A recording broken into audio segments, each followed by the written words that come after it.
Il y a des jours où parfois on se demande pourquoi on sort du lit, pourquoi on se lève pour aller travailler. On n'est pas très motivé et on a envie de rester dormir toute la journée. Et si on est à ce point attiré par notre lit, c'est parce qu'on sait que la journée va ressembler à ça. Mission inintéressante et répétitive, la routine, se faire blâmer par le patron, être stressé toute la journée.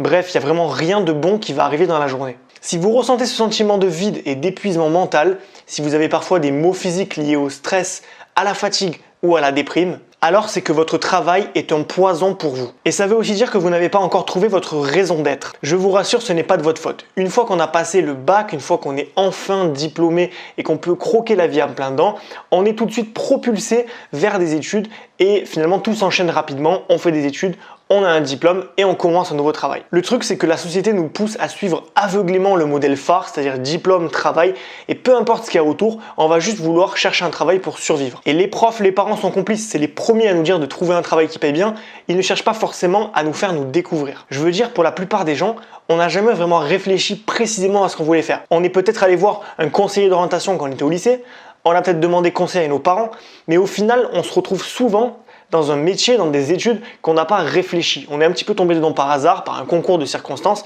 et on se retrouve une fois qu'on est en poste, qu'on est malheureux, que ce travail ne nous épanouit pas. Et malheureusement, à ce moment-là, on se sent piégé. J'ai moi-même vécu ça. Et quand on est dans cette situation, quand on se trouve piégé justement, on se dit « je vais pas tout recommencer, j'ai pas fait tout ça pour rien ». Donc on s'entretient finalement dans ce mode de pensée qui fait que on considère que le travail c'est quelque chose de négatif. Alors j'ai un chiffre à vous donner qui va peut-être vous rassurer ou vous dégoûter.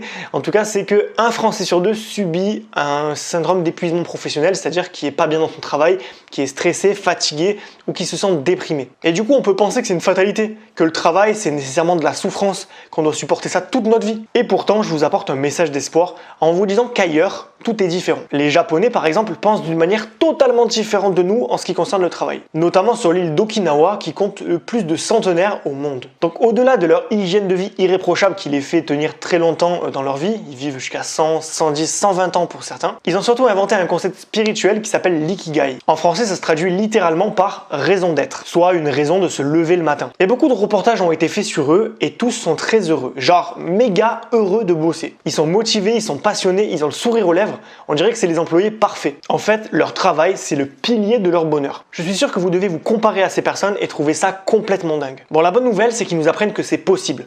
Le métro, boulot dodo parisien, bloqué dans les embouteillages, avec un patron chiant qui va vous donner des piles de dossiers, ça, c'est une réalité, pas la réalité du monde du travail. Mais c'est surtout un choix, il faut comprendre que c'est un choix. Vous avez fait un choix par défaut parce que la société vous a poussé vers ce choix-là, mais ça reste un choix. On peut choisir d'arrêter ça, de passer à autre chose, de faire autrement. Et donc le concept de l'ikigai inventé par les Japonais, c'est l'intersection parfaite entre ce que vous aimez faire, ce pourquoi vous êtes doué, ce dont le monde a besoin et ce pourquoi vous pouvez être payé. Si vous réunissez ces 4 conditions, alors vous avez trouvé votre raison d'être. Et pour trouver cette raison d'être, vous devez partir dans une introspection profonde. C'est-à-dire trouver vos envies, ce que vous aimez faire, vos passions, vos centres d'intérêt, vos aptitudes naturelles, ce que vous savez faire naturellement, vos compétences, votre expérience, vos valeurs profondes, c'est-à-dire les valeurs qui vous sont chères, celles que vous voulez défendre et servir, qui vont donner du sens à votre vie professionnelle. Et enfin, vos traits de personnalité, c'est-à-dire vos qualités, vos défauts, vos forces, vos faiblesses, pour comprendre ce que vous pouvez faire, ce que vous ne pouvez pas faire, et ce qui va s'adapter au mieux à votre personnalité. Dès lors, dès que vous avez fait ce petit exercice,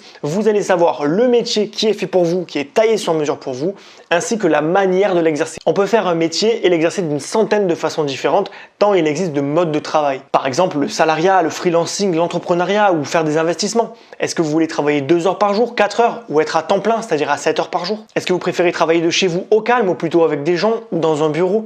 En extérieur, qu'est-ce que vous préférez? Car c'est logique, on ne devient pas commercial terrain si on est introverti, on ne devient pas salarié si on est très attaché à avoir une flexibilité par exemple dans les horaires, on est attaché à la liberté temporelle, et on ne travaille pas 7 heures non-stop si on est quelqu'un de créatif. Par exemple, on va avoir besoin d'avoir plus de temps libre pour pouvoir plus faire travailler les idées. Bref, il faut comprendre que votre ikigai, votre raison d'être, votre raison de vous lever le matin, elle est unique parce que votre personnalité est unique. Et ça, c'est quelque chose que vous devez trouver vous-même. Donc là, je m'adresse à ceux qui veulent trouver leur ikigai. Si vous voulez que votre vie professionnelle change de visage, si vous voulez retrouver du plaisir à travailler, retrouver du sens dans le travail, plutôt que de le vivre comme une punition, j'ai créé pour vous la formation Ikigai, la méthode japonaise pour trouver sa vocation professionnelle et travailler heureux. Je vous accompagne pour un voyage au cœur de vous-même, pour vous aider à trouver le métier idéal et la forme sur mesure qui vous rendront heureux à long terme. Voici exactement ce que vous allez apprendre. 5 signes discrets que vous n'êtes pas à votre place et que vous devez changer de vie professionnelle.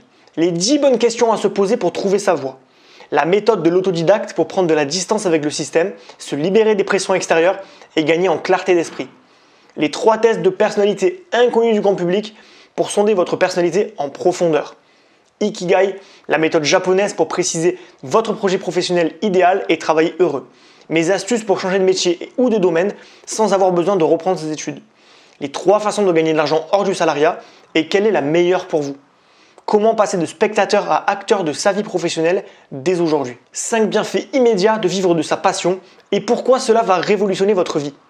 3 actions à intégrer immédiatement à votre quotidien pour lancer votre nouveau projet professionnel, même si vous n'avez pas le temps et si vous cumulez un CDI. Plan de carrière, mon plan étape par étape pour vous aider à préparer une carrière riche et bien rémunérée sans forcément avoir de patron. Les 4 astuces pour vaincre la peur de l'inconnu et passer à l'action dès ce soir.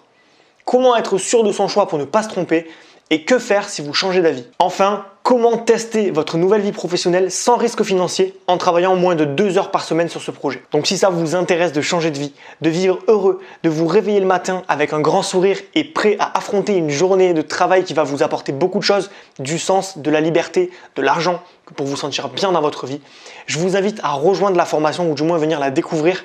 Le lien dans la description. Vous avez pendant une semaine une promotion qui vous offre 100 € offerts sur la formation. Donc je vous invite à la découvrir en description si ça vous intéresse et de faire le premier pas vers votre nouvelle vie.